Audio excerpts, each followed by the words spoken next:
Health குரு நேயர்களுக்கு வணக்கம். தொடர்ந்து நம்ம வந்து ஹெல்த் பெனிஃபிட்ஸ்ல என்னென்ன நம்ம இன்னும் டெப்தா தெரிஞ்சுக்கணும் அப்படி எல்லாமே வந்து விரிவா பார்த்துட்டு வந்துட்டு இருக்கோம்.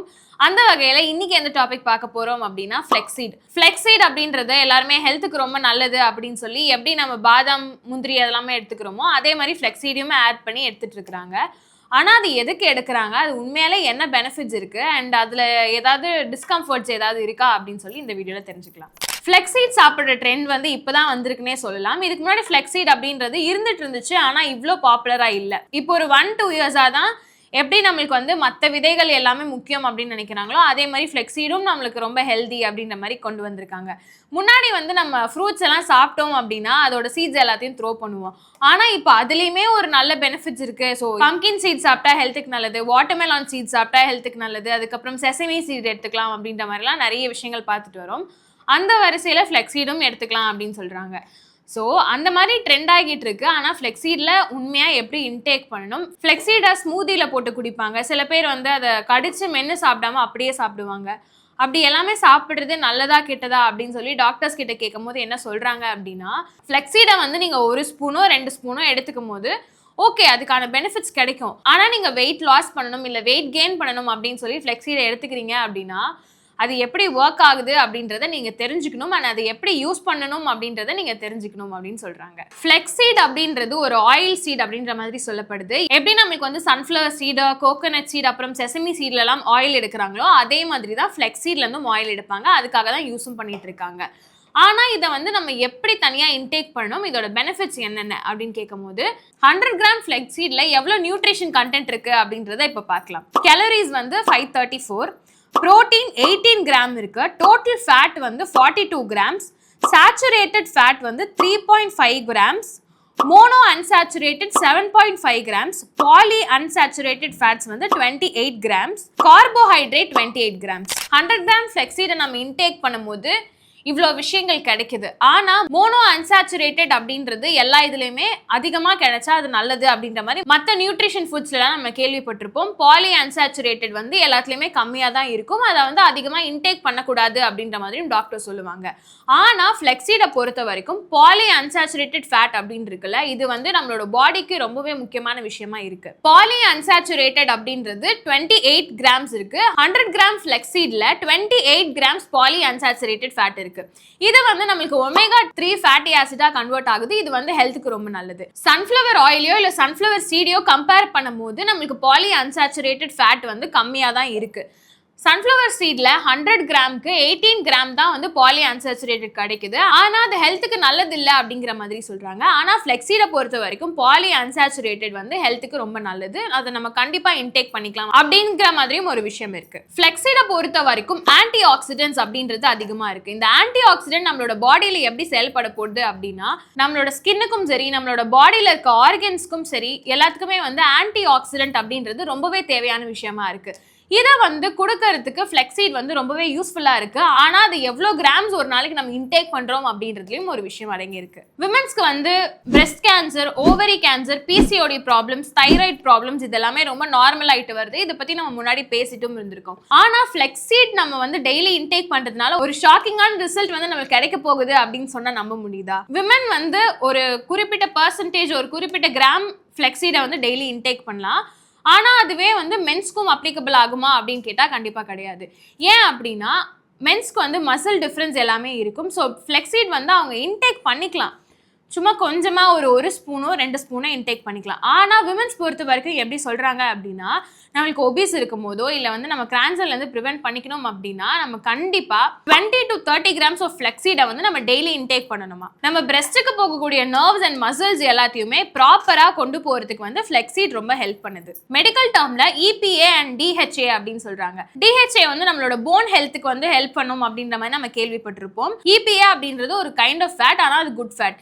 இது வந்து நம்மளோட நர்வ்ஸ்க்கும் நம்மளோட போன்ஸ்க்கும் வந்து ஹெல்ப் பண்ண போகுது. அந்த போன்ஸ்ல போகக்கூடிய குட் ஃபேட்டை வந்து உற்பத்தி பண்றதுக்கு ஃபிளெக்ஸீட் வந்து ரொம்ப யூஸ்ஃபுல்லா இருக்கு.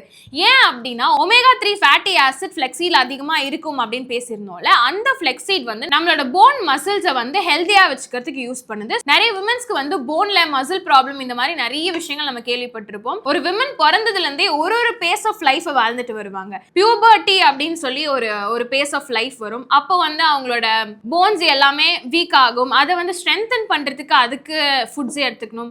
அதே மாதிரி பாடியில ஒரு ஹார்மோனல் இம்பேலன்ஸ் நடந்தா கூட போன் தான் வந்து ஃபர்ஸ்ட் அவங்களுக்கு ஈஸியா அஃபெக்ட் ஆகும். அதே மாதிரி நீ ப்ராப்ளம்ஸ் நிறைய வரும்.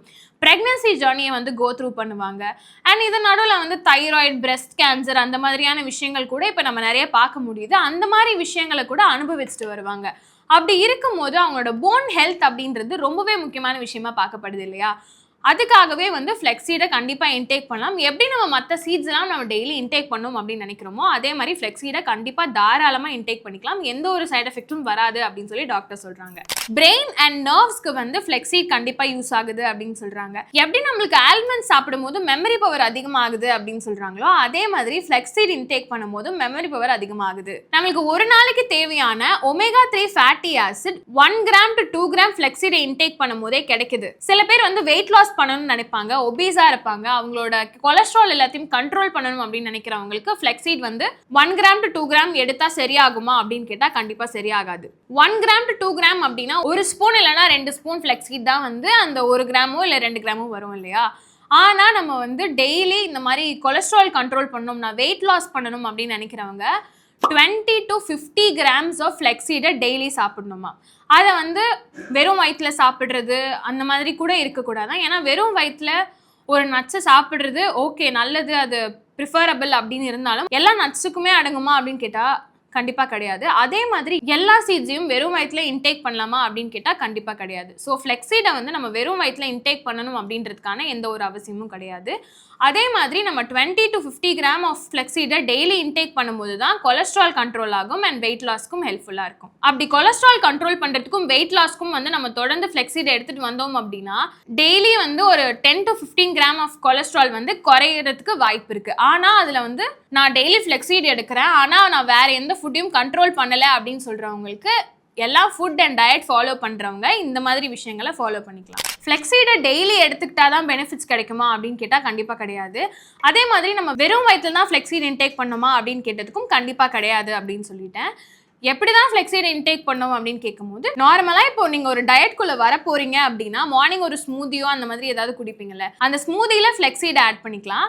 அப்படி இல்லை நீங்கள் வந்து நான் வெறும் நட்ஸ் எல்லாத்தையுமே நான் நார்மலாக ஃப்ரை பண்ணி நான் சும்மா ரோஸ்ட் பண்ணி சாப்பிடுவேன், அதுதான் என்னோட டயட், அதுதான் என்னோட பிரேக்ஃபாஸ்ட் அப்படின்னு நினைக்கிறவங்க அந்த மாதிரி கூட ஆல்டர்னேட்டாக இன்டேக் பண்ணிக்கலாம். ஆனால் டெய்லி அதிகமாக ஃப்ளெக்ஸீட் இன்டேக் பண்ணாலும் வந்து இன்னொரு பிரச்சனை வருது. என்ன பிரச்சனை அப்படின்னா டைஜஷன் ப்ராப்ளம் வரும். நம்ம எல்லாத்தையுமே அளவுக்கு அதிகமாக எடுத்துக்கும் போது என்ன பிரச்சனை நடக்குமோ அதே மாதிரி தான் ஃப்ளெக்ஸீடை அளவுக்கு அதிகமாக எடுக்கும் போதும் பிரச்சனை நடக்கும். ஸோ ஃப்ளெக்ஸீடை இன்டேக் பண்ணிக்கோங்க. ஆனால் உங்களோட பாடிக்கு ஏற்ற மாதிரி ஓகே நான் வந்து இவ்வளோ எடுத்துக்கிட்டா எனக்கு போதும், எனக்கு வந்து கொலஸ்ட்ரால் கண்ட்ரோல் பண்ண தேவையில்லை, எனக்கு வந்து வெயிட் லாஸ்க்கு எந்த ஒரு இதுவும் இல்லை, ஆனால் என்னோட கட் ஹெல்த்தையும் என்னோட பாடி அண்ட் மசில்ஸ் என்னோட போன்ஸ் எல்லாத்தையும் நான் நல்லா பார்த்துக்கணும் அப்படின்னு நினைக்கிறவங்க டெய்லி வந்து ஒரு 2 to 3 கிராம்ஸ் ஆஃப் ஃப்ளெக்ஸீட் வந்து கண்டிப்பாக இன்டேக் பண்ணிக்கலாம். ஃப்ளெக்ஸீடை பற்றி இப்போ பார்த்தோம். ஃப்ளெக்ஸீடில் இருக்கிற ஹோம் ரெமிடிஸ்லாம் என்ன அப்படின்னு சொல்லி பார்க்கலாம். ஆல்ரெடி நாங்கள் வந்து ஷார்ட்ஸில் நிறைய ஸ்கின் கேருக்கு ஃப்ளெக்ஸீடை யூஸ் பண்ணியிருப்போம். அதே மாதிரி ஒரு சின்ன ஹேக் இருக்குது. என்ன ஹேக் அப்படின்னா நிறைய பேருக்கு வந்து ஹேர் கேர்ல் ஆகணும் அப்படின்னு சொல்லி நிறைய ப்ராடக்ட்ஸ்லாம் வாங்கி யூஸ் பண்ணுவாங்க. ஆனால் அதுக்கான சைட் எஃபெக்ட்ஸும் அவங்களுக்கு அதிகமாக இருக்கும். இது சின்ன ஒரு ஹேர் ஹேக் தான். என்ன அப்படின்னா ஃப்ளெக்ஸீடை வந்து ஃப்ளெக்ஸீட் ஜெல்லாகவும் யூஸ் பண்ணிக்கலாம். ஹாட் வாட்டரில் ஃப்ளெக்ஸீடை போட்டு கொதிக்க வைக்கும் போது ஒரு ஜெல் வரும். அந்த ஜெல்லை வந்து நம்ம ஹேருக்கு தேய்ச்சிட்டு வந்தோம் அப்படின்னா ஹேர் வந்து பிளாக் ஆகும். அப்புறம் வந்து நம்மளுக்கு கேர்ள் வேணும் அப்படின்னு நினைக்கிறவங்க டிஃபைனர் மாதிரியும் யூஸ் பண்ணிக்கலாம். ஃப்ளெக்ஸீடில் கொலாஜன் பூஸ்ட் பண்ணுற கண்டென்ட் இருக்கனால நம்ம ஃப்ளெக்ஸீடை வந்து பீட்ரூட் ஜூஸ் கூட சேர்த்து யூஸ் பண்ணிட்டு வரும்போது ஸ்கின் வந்து அந்த கிளாஸ் ஸ்கின் அந்த மாதிரி விஷயங்கள்லாம் வந்து அச்சீவ் ஆகும். மெயினாக வந்து ஃப்ளெக்ஸீடை இன்டேக் பண்ணுறவங்க மென்று மட்டும் தான் சாப்பிடணும் அப்படின்னு சொல்கிறாங்க. நம்ம அப்படியே இன்டேக் பண்ணும்போது அதுக்கான ஒரு ப்ராப்பர் பெனிஃபிட் கிடைக்காம போயிடும். ஸோ நல்லா மென்று முழுங்கி அப்படி தான் சாப்பிடணும் ஃப்ளெக்ஸீடை. ஸோ ஃப்ளெக்ஸீடில் என்னென்ன பெனிஃபிட்ஸ் இருக்குது அப்படின்றது தெரிஞ்சுக்கிட்டோம். நெக்ஸ்ட் வந்து உங்களுக்கு எந்த விஷயங்களில் டவுட் இருந்தாலும் வந்து நீங்க எங்களோட கமெண்ட் செக்ஷன்ல கேட்கலாம். இதே மாதிரி நெக்ஸ்ட் ஒரு பெனிஃபிட் இருக்க வீடியோவோட உங்களை நான் மீட் பண்றேன். until then, Ashra.